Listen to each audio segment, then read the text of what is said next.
que é Gabigol, Bruno Henrique e Arrascaeta, do Flamengo. Esse tridente tem que estar. O Arrascaeta mais recuado. Para mim, é uma dupla de ataque na frente. Agora, na beirada, para mim, por exemplo, o Soteldo foi mais impactante do que o Everton Ribeiro. Eu colocaria o Soteldo como revelação. O Flamengo também fez jogos espetaculares no Brasileiro, mas fez também na Libertadores. Então, às vezes, na hora de voltar, a pessoa faz uma confusão. Poxa, mas ele jogou demais aquele tal jogo. Pô, mas aí a pessoa ignora que foi em tal jogo. Por exemplo, o Flamengo 5-0 no Grêmio. Tô dando. O Flamengo fez grandes jogos foi da Libertadores e não do Brasileiro. E aí, às vezes, o cara, poxa, lembra de um jogo, vou votar nesse cara. Que partidaço que ele fez? O Flamengo fez 90 pontos. Fez. O Flamengo tem 28 vitórias. Então, pra que teve essa festa, por isso, eleição? Já é assim, o Flamengo ganhou tudo, dá tudo foi uma pra ele, festa, acabou. Praticamente, foi uma festa pro Flamengo. Não, com razão, com justiça. Então, mas eu acho que numa hora de uma avaliação mais técnica, jornalística, a gente pode apontar outros destaques. A gente tá apontando. Eu tô fazendo uma avaliação. Eu falei 5 nomes diferentes, mas a lista, eu concordo tanto com o Santos no gol, O Santos fez um bom campeonato, vai. Tanto com o Santos, não só a temporada do Santos. Poderia ser o Tadeu do Goiás. Goleiro mas o Tadeu... ele tem a defesa... É o contrário do São Paulo. Ele tem a defesa mais vazada, só que ele é o goleiro que fez o maior número de defesas difíceis do campeonato. Só que aí você fala, o cara tomou de 6, tomou de 5. Tomou de 5. Aí você fala, poxa, mesmo ele sendo um goleiro que foi muito acionado, fez defesas difíceis, você pode cogitar. O Santos fez um Mas aqui é o seguinte, pra ele como goleiro... A bola chega mais no gol, com mais dificuldade, e ele se vira do jeito que pode. O Diego Alves, num time que pega pra caramba. O Diego Alves não foi tão acionado. O Tadeu, a bola chega pra caramba no gol. É verdade, a gente começa a lembrar muito do Diego Alves. As grandes atuações do Diego Alves foram na Libertadores. Pênalti contra o Emelec, por exemplo. Foram na Libertadores. Aquele jogo 1-1 com o Grêmio em Porto Alegre, ele faz uma defesa no chute do Cebolinha. Aquele jogo foi da Libertadores. Não, porque o Campeonato Brasileiro... É interessante isso que o Rodrigo está falando, porque a gente confunde as coisas. O Campeonato Brasileiro pro Diego Alves, pro Flamengo, foi fácil. Ele não foi muito exigido. Eu também concordo com o Santos no gol. Concordo com o que o Santos pegou nesse jogo contra o São Paulo. Ele tomou 4, né? Esse jogo contra o São Paulo ele pegou com uma enormidade. Ele não pegou pouca coisa, eu acho que ele é um goleiro que se destacou, como se destacou também na Sul-Americana. A gente também não pode confundir a Sul-Americana do Santos. E a Copa do Brasil do Santos também. Exatamente. Não pode confundir a Copa do Brasil. Sul-Americana não, desculpa, gente. O Santos chegou à seleção. O Diego Alves não voltou à seleção nessa temporada. Mas também não podemos colocar o Tadeu do Goiás, que é bom goleiro, mas que tomou não sei quantos 5 ou 6 aí. Isso joga contra. Tomou 2 vezes. Assim como mas isso aí eu discordo. Uma coisa é você ser goleiro de uma defesa ruim. E mesmo assim você consegue aparecer. Se vira pra caramba pra pegar. Ele entregou o ouro em algum jogo? Diz meu netinho, entregou a paçoca. Quantos 5 e 6 o Goiás tomou? Veja, por exemplo, eu também discordo. Eu também discordo de o técnico do time campeão tem que ser eleito o melhor técnico do campeonato. Não necessariamente. Não necessariamente. O ano passado, por exemplo, para mim, o melhor técnico foi o Lisca. O Palmeiras foi campeão. Eu não votei no Filipão. Eu votei no Lisca. Esse ano, eu voto no São Paulo, porque o trabalho que ele fez no Santos é uma coisa espetacular, gente. Espetacular. Mas o trabalho, eu concordo. Sim, concordo. Jorge Jesus fez um negócio muito, muito acima. Eu concordo que o São Paulo fez um trabalho espetacular. É inegável que ele pegou um time do Santos limitado e fez o que fez. É óbvio. Porém, o Campeonato Brasileiro desse ano, Sormani, é uma coisa totalmente atípica. O que o Jorge Jesus fez não existe. Não existe, cara. O cara quebrou todos os recordes possíveis. Ele transformou o time do Flamengo em 5 meses. E a gente está falando há meses que o principal responsável pelo Flamengo jogar o que é o treinador. Eu acho que talvez o azar do Sampaoli foi ter o Jesus esse ano. Não, com certeza, porque ele poderia ser eleito técnico do ano e poderia ter sido campeão. Claro. Senão, eu concordo com tudo isso, Benja. Mas Essa cena foi bonita ontem. O Zagallo merece todas as homenagens possíveis e impossíveis no mundo. Treinador e treinadora estrangeiros aí, hein? A gente vivemos para ver uma premiação de Campeonato Brasileiro no palco, 2 técnicos, né? Uma técnica e um treinador de outro país. Sinal dos tempos, hein? Tá chegando aí, hein? Quem? O quê? Mais estrangeiros. A gente já tá vendo uma premiação. Não, o presidente da CBF falou que não vai. O Cudê vai pro Internacional. E pode chegar mais gente aí de fora. O Santos, se perder, fala no Ariel Hollande. Já era uma tentativa técnica da seleção brasileira de outro país e o técnico campeão brasileiro. O melhor técnico do brasileiro, estrangeiro. Sinal. Sim, tá na hora de... Você tá dizendo eu acho que começa a quebrar alguns... E é emblemático legal o Zagallo, que é um símbolo do nosso futebol, como jogador, como treinador, como coordenador. né, como patriota, né, um símbolo da nação. É emblemático ele dando meio que as boas-vindas, não só um troféu, parabenizando, reconhecendo o trabalho de um estrangeiro. O Sormani vai brigar comigo de novo. Né? O Sormani briga muito. Normal, isso é normal. Muito, ele briga muito comigo. Pelé esquece, vai. A gente não pode falar do Pelé. Eu acho que o nome mais emblemático da história do futebol brasileiro é o Zagallo.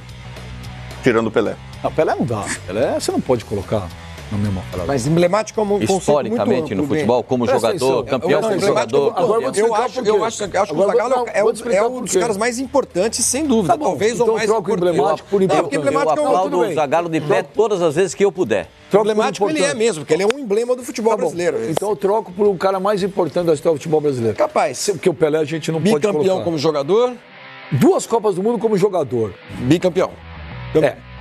Campeão como técnico da história do futebol. Considerada a maior seleção de todos os tempos, ou não? Sim. Finalista em outra Copa do Mundo. Embora eu goste mais da campeão com Parreira do que da de 70. Campeão com Parreira como coordenador.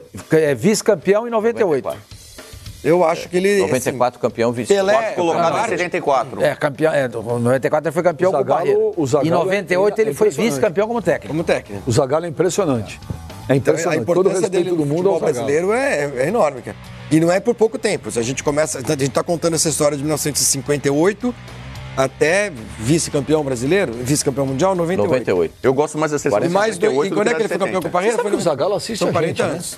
Ele é meu vizinho, mora no meu condomínio. Ah, é? Um dia que carro, ele tem um carro, o segundo carro mais legal do meu condomínio é o do Zagallo. É um amarelo. É um carro amarelinho, não sei se posso falar aqui a marca, acho que não convém. É amarelo, é um tipo New Beetle. E a placa 1313. Ah, que demais. 1313. Tudo que ele tem é 13, eu acho. O New Beetle não é um New Beetle. É. Grande carro. Qual é o carro mais legal do condomínio? É um carro laranja que tem o carro amarelo. Aí você tem aquele monte de carro, né? Que nem na sociedade, né? O carro é tudo preto, prata, chumbo. Não, fica nervoso. Aí tem um vermelho. Preto, prata, chumbo, aí tem um branco. Aí no meu condomínio tem um carro amarelo e tem um carro laranja. Deixa eu fazer uma pergunta pra você. Do condomínio. Qual é o nome do carro que ele não sabe ainda? Van Basten pediu pra ser amigo dele. Vai dormir, vai. Você precisa se tratar. Você precisa ir no psiquiatra, você não vai aceitar o meu carro no Facebook? Precisa fazer terapia urgente. Mas voltando a essa premiação ontem. Alguém lembra? Pascoal, se você vai entrar na zoeirinha com ele, não tem programa. Não, vou falar pra você, é muito bom esse negócio. É ótimo, o cara tem nominho no carrinho dele, o tênis dele tem nome. Facebook, pediu pra ser seu amigo, pô. Van Basten. Pô, aceita aí, não custa nada. Você aceita todo mundo aí. O seu carro pediu pra mim? Pra você ser seu amigo. Tá o pedido, tá solicitação de amizade enviada. O Flavinho aceitou o Floquinho, né? Aceitei. A foto principal do Floquinho é o... Não vai falar nada. Que fez ali perto da Paulista. Tem coisa que é melhor a gente não falar. Você ficou um frouxo, né, o Sormani? Mas alguém lembra de uma premiação assim, com uma supremacia tão grande do clube? A gente não lembra de nenhum time que foi tão dominante num Campeonato Brasileiro quanto foi o Flamengo esse ano. Foi na era dos pontos corridos, e eu diria que em outras eras. Isso que eu ia falar também. Na época que o Santos era dominante aqui no futebol brasileiro, tinha o Botafogo, o Palmeiras e o Cruzeiro. Sim. Era duro, o Santos perdia pra esse time. Agora, na final da Copa da Taça Brasil, tomou de 6 o Cruzeiro. A gente não dá... Foi goleado várias vezes pelo Palmeiras. Pelo Bahia, a gente não pode falar ainda, Sormani, numa era. Sim, é um ano só. Foi um ano, foi um momento de O PVC ontem falou que a hegemonia foi o Santos, do Pelé, que de 15 campeonatos paulistas, foi isso? 15 campeonatos, de 15 Taça Brasil, ganhou 11. Isso é uma hegemonia. Nós estamos falando de muitos anos de... Não, ele não jogou tanto isso. Taça Brasil foi bem. Não. Ele disputou a primeira Taça Brasil, perdeu pro Bahia. O PVC foi o Campeonato Paulista. Campeonato Paulista, na época do Pelé. O Santos ganhou 11 de 15. Se não fosse o Palmeiras, o Santos... O Palmeiras que... Com uma característica semelhante agora. O Santos do Pelé era espetacular, mas o Campeonato Paulista era por pontos corridos. Então... favorece o time que é melhor. Aumenta a chance de ele triunfar. É o cenário que a gente tem hoje no Campeonato Brasileiro. Você tem um time poderoso. A gente pode começar a viver. Você imaginar o Flamengo ganhando 5 Libertadores seguidas é quase surreal, quase impossível. É o que disse o Marcos Braz agora, ontem. 5 brasileiros seguidos, um Bayern de Munique, uma Juventus de Turim, o Flamengo, se mantiver essa fase de poderio de investimento, crise de vários dos outros grandes clubes do Brasil, não é tão absurdo você imaginar. Acho que o São Paulo, numa fase que não estava tão poderoso, ganhou 3 seguidos com o Muricy, que era um time meio travado, tal, ganhou 3. Não é só o que o Marcos Braz disse ontem. Não, mas não é só 3 brasileiros. O São Paulo, naquele período, ele ganhou os 3 brasileiros, ganhou Libertadores. Mas Libertadores não dá pro São Paulo ganhar toda hora. Sim, mas eu tô falando de hegemonia. O brasileiro, mas ali foi um período de hegemonia. Mas hegemonia no período, naquele período, o São Paulo foi totalmente hegemônico. No Campeonato Brasileiro. Não. No período. No futebol, no futebol brasileiro. Anos, assim, o São Paulo não ganhou em 2006, 2007, 2008, ele não ganhou a Copa do Brasil, ele não ganhou o Campeonato mas ele ganhou Libertadores, ele ganhou o Mundial. 2005. Mas 2005 ele... Não, período, Rodrigo Bueno. Mas eu quero dizer assim, mudou muito o time. É um período. Mudou o time, mas o São Paulo durante 5 anos... Foi o maior clube do Brasil. Tá bom, até tudo bem. Mas assim, eu quero dizer assim, enfileirar títulos em sequência. O Santos do Pelé ganhou 5 Taças Brasil, que a CBF acabou unificando, é uma outra discussão, mas 5 Taças Brasil seguidas. Seria como o Flamengo ganha agora 5 Campeonatos Brasileiros seguidos. Isso, se o time é tão poderoso economicamente, mantém os melhores jogadores, importa grande técnico, o Flamengo pode obter. Agora, 5 Libertadores seguidas... O Real Madrid fez isso, o grande time do Real Madrid, no começo da Copa dos Campeões da Europa, que hoje é Champions League, time do Di Stéfano. Não, mas agora mesmo ganhou em 5 ganhou 4, né? 3 seguidas e em 5 ganhou 4. Então, ninguém conseguia ser bicampeão da Champions desde o Milan do Arrigo Sacchi, do Gullit do Van Basten em 8, 9 e 90. Ou seja, mas nós estamos vivendo o que pode ser o início de uma nova era. Isso de uma hegemonia. Então, mas aí é que tá, por exemplo, aquele Santos do Pelé... quem tá lá? Zinho, colecionador de títulos. E não tingiu o cabelo. O Zinho tem 5 brasileiros, velho. Então, por exemplo, aquele time do Santos era um time que teve um técnico durante 11 anos.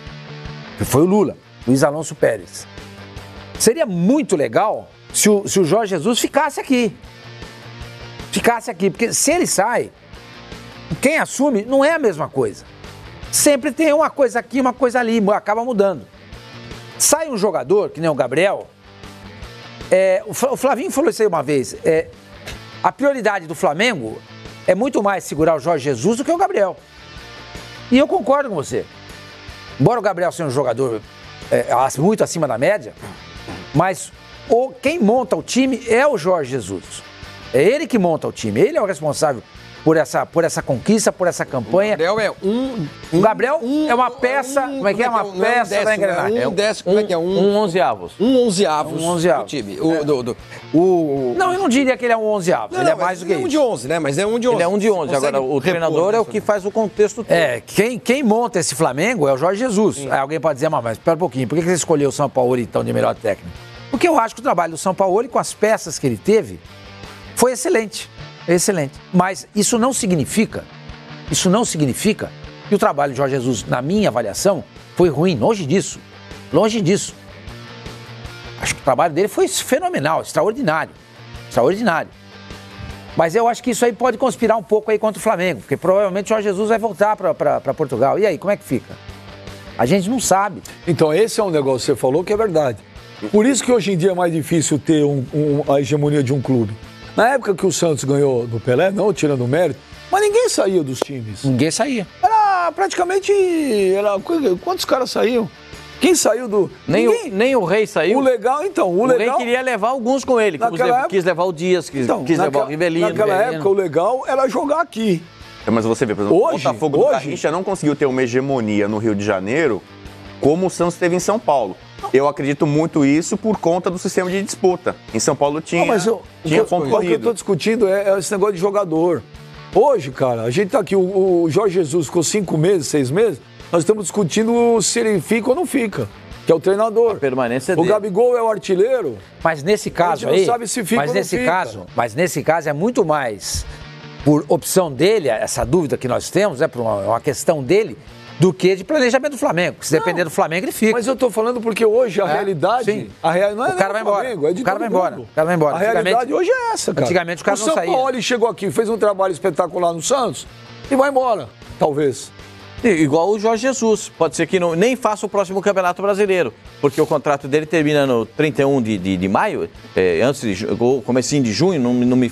Qual que é? É maio? Termina em maio o contrato 31 de maio. 31 de maio. E aí, ele não vai disputar o Campeonato Brasileiro com o Flamengo, se ele não ficar. Então, essa é a única disputa dele do Campeonato Brasileiro. O Flamengo tem todo o interesse, o maior interesse que ele fique, mas precisa saber se ele fica. Não é? Ele precisa dar resposta. Já saiu uma notícia no jornal português, esqueci o nome, De que o Real Madrid tá de olho nele. Ai, gente. Não foi nem o Record nem a bola. Não foi. Correio,